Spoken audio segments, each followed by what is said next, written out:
다시 책가방을 가지러 도서관에 가면 그때까지도 이 너드님은 공부 계속 하셨어요. 그래서 진짜 너는 되겠다. 이 생각만 3년 동안 했는데. 안녕하세요. 너의 드라마를 들려줘. 줄여서 너드들의 MC 너드 혁이에요.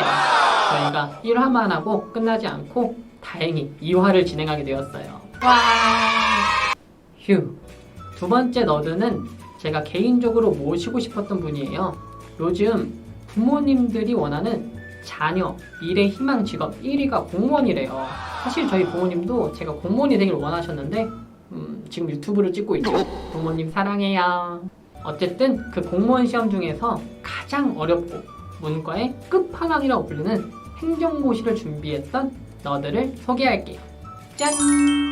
너하. 너하요? 네, 너드들 하이라는 뜻이에요. 저희 프로그램 공식 인사인데 저희 1화 안 보셨나봐요. 저희 프로그램? 방송 안 했잖아요. 그래도 편집본이라도 보셨어야죠. 그것도 안 줬잖아요. 아직 저희 1화 첫 방송 나가기 전에 2화 녹화하고 있어서 그런 사소한 문제가 있지만 그래도 어쨌든 저희 공식 인사니까 시청자분들한테 같이 인사해볼게요. 하나, 둘, 셋. 너하. 그럼 본인 너드 소개 한번 해주시겠어요? 네, 안녕하세요. 저는 5급 공무원 행정고시라고 한 것을 한 3년 정도 준비하다가 포기한 너드입니다. 행정고시 이름은 많이 들어봤는데 어떤 시험이에요? 어른들 이야기로 행정고시, 요즘 말로는 5급 공채 시험이라고 하는데 숫자가 소위 낮을수록 높은 개념이고요. 그래서 9급, 7급은 우리가 일반적으로 동사무소에 가서 예를 들어 서류를 뗀다 라고 할 때 직접 볼 수 있고 국민들한테 직접적으로 행정을 하는 사람들이 9급 주무관 뭐 이런 사람들일 것이고 5급이면 지역에서는 과장 정도가 5급이고 중앙부처에서는 계장 정도가 5급인 중간관리자 계층이라고 보시면 되고요. 국가가 행정을 하려면 중간에 있는 엘리트 관리자가 필요한 법이고 그런 사람들을 선발하기 위해서 만들어진 시험이 5급 공채 행정고시입니다. 와, 그럼 5급 시험 어떤 과목들이 있길래 그렇게 높은 사람이 될 수 있는 거예요? 1차 그리고 2차까지 보고 3차 면접이 있는데 그리고 1차 시험을 보기 전에 달성해야 되는 기본적인 요건이 있는데 제가 시험 볼 때는 한국사 고급 자격증 그리고 토익 영어 700, 고등학교 졸업에 학력 이상 뭐 그런 정도가 1차 시험을 보기 위해서 기본적으로 갖춰줘야 되는 그런 걸로 알고 있었고 이제 1차 시험에서는 헌법, 피셋이라고 하는 공직 적합성 시험을 보고요. 그 피셋이 3과목으로 나눠지는데 언어 논리, 자료 해석, 상황 판단. 헌법 같은 경우에는 9급에는 아마 없을 거고 7급 시험에는 헌법이 있는 걸로 아는데 그 7급 공부 양의 한 절반에서 3분의 1 정도 양이라고 생각하면 되고 이제 언어 논리 같은 경우에는 요즘에는 국어, 옛날에는 언어에 나와 있는 옛날식으로 비문학, 요즘에 독서 같은 그런 류의 시험 문제하고 그다음에 기초적인 논리학에 있는 논리 퀴즈 문제를 섞어서 한 40문제 정도를 보게 되는데 글을 잘 읽는 사람에게 유리하지만 그것만 믿고 들어가서는 조금 곤란한 시험인 것 같고요. 2교시의 자료 해석 같은 경우는 사회문화에 있는 어려운 표분석 문제를 40문제를 푸는 셈이고 3교시 상황 판단 같은 경우에는 법률 지문을 적용해서 문제를 물어보는 문제를 해결하는 그 객관식 문제가 있고 그 다음에 IQ 테스트 같은 느낌의 문제가 섞여 있고 이렇게 40문제가 되는데 피셋 같은 경우는 굳이 비슷한 시험을 꼽자면 요즘에 NCS나 리트 약간 적성 시험 같은 느낌이어서 1차 시험 같은 경우는 타고나게 잘하는 사람이 있는 반면 그렇지 않은 사람은 타고나게 적성을 길러야 되는 영역이 있어서 되게 되는 사람은 손쉽게 되고 안 되는 사람은 굉장히 고생을 많이 해서 어떤 벽을 뚫어내야 되는 그런 과정이 필요한 시험이기도 합니다. 그리고 2차 시험 같은 경우에는 총 5과목을 보는데 근데 이게 직렬마다 다른데 일단 행시는 재경직이 있고 일반 행정직이 있고 그 다음에 기술직이 있는데 일반 행정 같은 경우에는 경제학, 행정학, 행정법, 그다음 정치학, 그다음 선택 과목 하나 이렇게 보는 걸로 알고 있습니다. 4과목이 다 100점 만점인데 선택 과목은 50점 만점으로 해서 총점 450점 전체 총점으로 계산하기보다는 평균적으로 한 65점에서 66점 평균 점수 그 정도에서 커트라인 2차 커트라인이 생기는 것 같고요. 그리고 한 과목이 40점이 안 되면 꽈락 다른 과목의 점수를 잘 받아도 그 과목 점수가 안 나오면 그냥 꽈락입니다.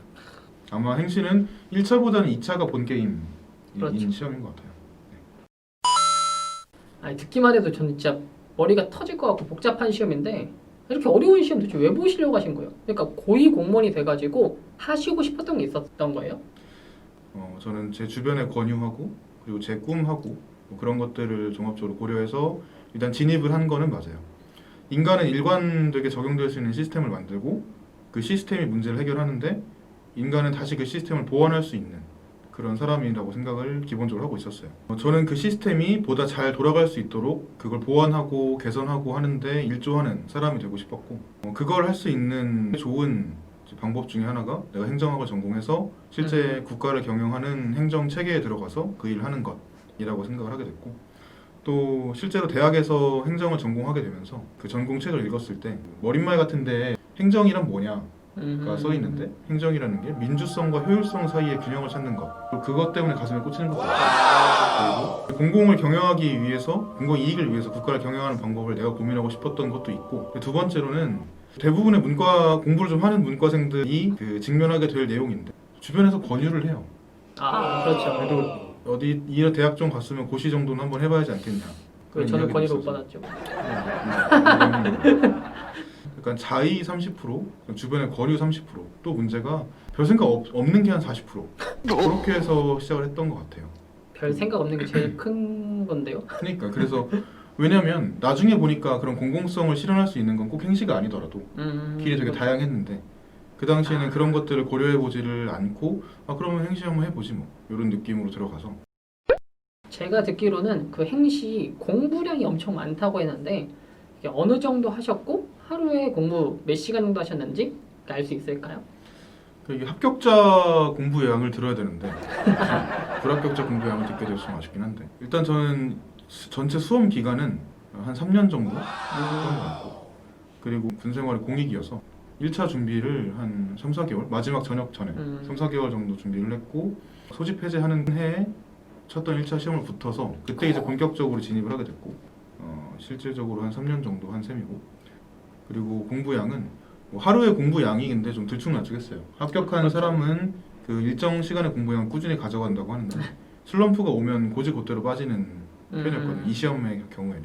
그래서 공부를 많이 할 때는 정말 많은 시간, 특히 1차 준비하는 기간에는 하루에 자는 시간 말고는 거의 공부를 하는 시기도 있었지만 그렇지 않고 그냥 거의 공부를 놓고 약간 수렁 같은 데 빠져서 흘려보내는 시간도 있었어서 하루 공부량을 전체로 생각하기는 어려울 것 같아요. 그래서 합격했던 사람들 이야기 들어보면 공부 시간을 이렇게 열 몇 시간씩 쭉 하진 않더라도 그래도 하루라도 안 하는 날은 없게 하는 사람들이 대부분 합격을 하긴 했던 것 같아요. 사실 이 너드님이랑 저랑 같은 도서관에 다녔는데 이 너드님 공부 진짜 열심히 하셨거든요. 이제 제가 아침에 도서관에 가서 책가방을 딱 내려놓고 저는 밖에 놀러 나가요. 그리고 밤에 다시 책가방을 가지러 도서관에 가면 그때까지도 이 너드님은 공부 계속 하셨어요. 진짜 너는 되겠다 이 생각만 3년 동안 했는데 아쉽게 됐네요. 유감스럽게도. 근데 그때 도서관에 있으면 실질적으로 공부를 한 시간도 분명히 있었는데 어떻게 공부를 해야 될까? 그리고 난 왜 이 부분이 안 될까? 하고 그 벽을 마주했을 때 그 벽을 넘어갈 방법이나 피해갈 방법을 고민하는 시간도 많았던 것 같아요. 그래서 그런 것들을 겪다 보니까 이제 그만두고 나가야겠다라는 생각을 하게 되게 됐습니다.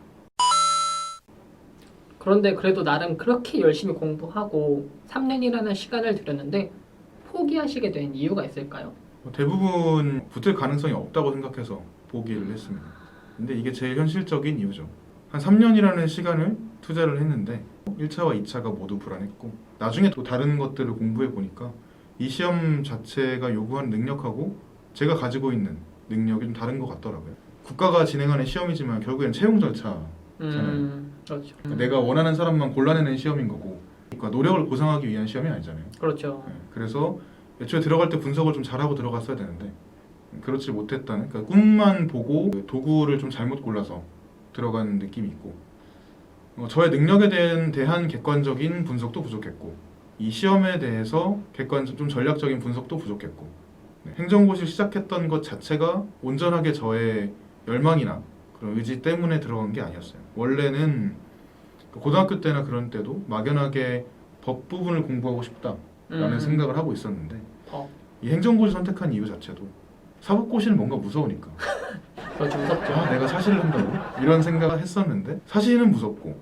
근데 고시라는 전문성을 가지고 싶고 그러다 보니까 좀 덜 무서운 행정고시라는 거에 저도 모르게 좀 그런 생각을 하고 있었다고 한 10년쯤 지나니까 지금 다시 생각을 하게 됐고, 그런 의지라고 할까, 동력이라고 할까, 그런 게 어려운 부분을 만나면 되게 쉽게 꺾이는 거예요. 그럼에도 불구하고를 딛고 나갈 수 있는 동인이 저한테는 없었던 거죠. 포기하는 과정은 언제나 힘들고 고통스러운 것 같아요. 그래서 혹시 지금 뭐 하시나요? 지금은 서울에서 로스쿨에 다니고 있고요. 1차 시험에 대해서 공부 방법이나 방향도 비슷하고, 그리고 수험 생활을 한다는 내용에서도 비슷해서 넘어오는 사람들이 꽤 많은 것 같아요. 그리고 생각보다 법 공부를 하는 게 시작 전에는 좀 무서웠는데 요즘 하다 보니까 뭐 물론 무서웠던 만큼 어렵긴 한데 그 와중에도 재미도 있기도 하고 그래서 좋은 것 같습니다. 그래도 예전에 아까 법 공부하고 싶었다고 하셨잖아요. 고등학교 때. 나름 꿈을 이루셨네요. 변호사 시험 통과하면은 그래도 아까 그 무서웠던 사법고시를 통과한 거랑 거의 비슷한 효력을 가진 거 아니에요? 이제 그러니까 앞으로 조심히 잘 대해주셔야겠다. 듣고 말해. 혹시 그만두신 거에 대한 후회는 없으신가요? 그래도 20대에 3년이라는 시간은 꽤 길잖아요.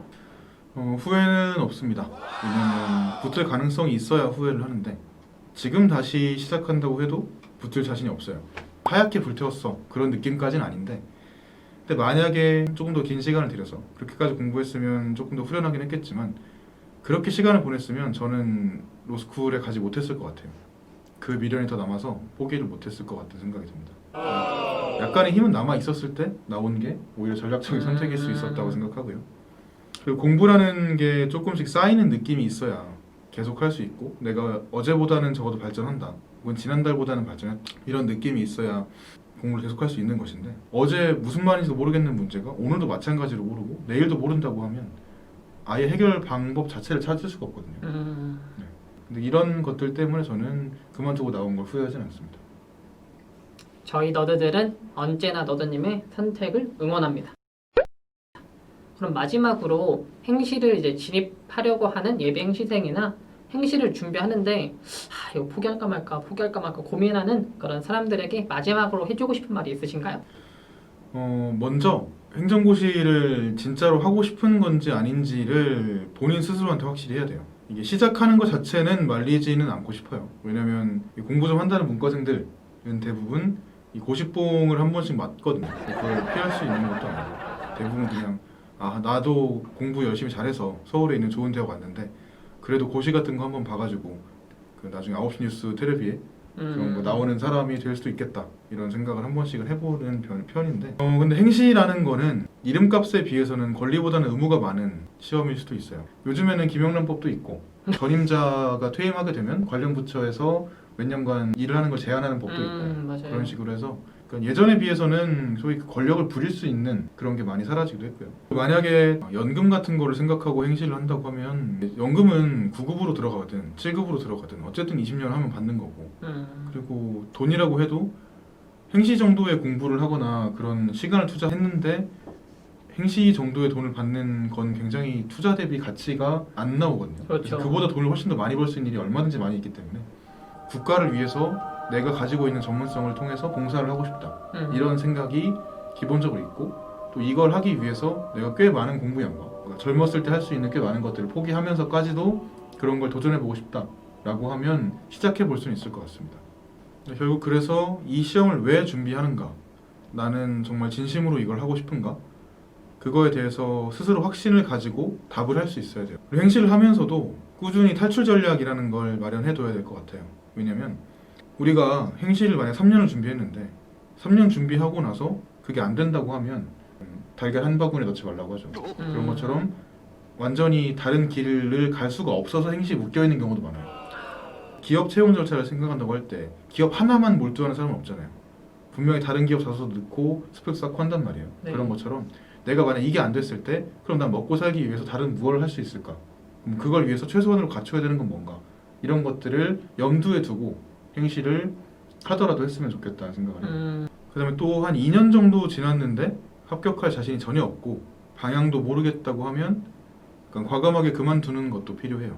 제가 기억하고 있는 문장 중에 나한테 과정은 중요했는데 결과는 필요했다, 말을 하는 사람이 있다고 하는데 수험생이라는 사람은 결과로 말을 해야 되는 사람이거든요. 왜냐면 프로 공부하는 사람이라고 할까요? 다른 사람들은 일을 하고 돈을 벌지만 나는 그 일 대신에 공부를 선택한 사람이기 때문에 일을 하면 결과를 내야 되는 것처럼 공부를 하면 결과를 내야 돼요.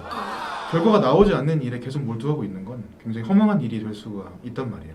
부디 좀 영민하게 혹은 어쩌면 얕게 여우처럼 판단을 해서 투자 대비 효율이 나올 것 같지 않으면 다른 길을 알아보는 게 좋고, 그리고 마지막으로 수험생은 크게 용기를 내야 되는 경우가 두 가지가 있는데, 첫 번째가 시험을 시작할 때 용기를 내야 하고, 두 번째로 어쩌면 더 큰 용기를 시험을 끝낼 때에 내야 하거든요. 그래서 시험을 시작하려는 사람 같은 경우는 내가 이 시험을 시작할 때 용기만큼 어쩌면 더 그보다 큰 용기를 시험을 끝낼 때 내야 될 수 있다는 걸 꼭 염두에 두고 시작을 하면 좋겠고, 만약에 지금 시험을 준비하던 과정이고 끝낼지 고민하고 있는 사람이라면 그 한 번의 용기를 더 내서 다음 챕터로 넘어갔을 때 생각보다 많은 선택지가 있더라. 내가 이 길이 아니라도 다른 길을 걸어갔을 때 생각보다는 나락이 아니더라. 내가 다른 길에 와서도 내 꿈을 펼칠 수 있는 길들이 많이 있고 더 많은 보상이 있을 수도 있더라. 두려움이나 아니면 아까 말했던 것처럼 매여 있는 그것 때문에 그 시험에서 벗어나지 못하는 사람은 없었으면 좋겠습니다. 세상은 결과를 추구합니다. 말씀하신 것처럼 결과로 모든 것을 보여줘야 할 때가 있고 결과가 반드시 필요할 때가 있어요. 하지만 너드들은 너드님의 모든 과정을 응원합니다. 모든 사람들이 당신의 결과를 볼 때 우리 너드들은 당신의 과정을 들어주고 위로하고 응원합니다. 너드님도 이제 그 힘든 시간 잘 견뎌주셔서 감사하고, 그때 제가 같이 옆에 있었는데 더 힘이 못 되어들어서 지금 지나고 보니까 아쉽더라고요. 그런데 지금 또 로스쿨이라는 과정 속에 있으니까 그 과정 속에서 혹시 또 제 도움이 필요하거나 위로가 필요할 때 언제든지 불러주세요. 근데 진짜 잘 도와줄게요. 대답도 없고 이거. 그럼 저희 마지막 인사가 있거든요. 이제 안 보셨겠지만 저희 마지막 인사가 있어요. 그럼 마지막 인사 같이 한번 해보고 마치도록 할게요. 하나 둘 셋. 너바.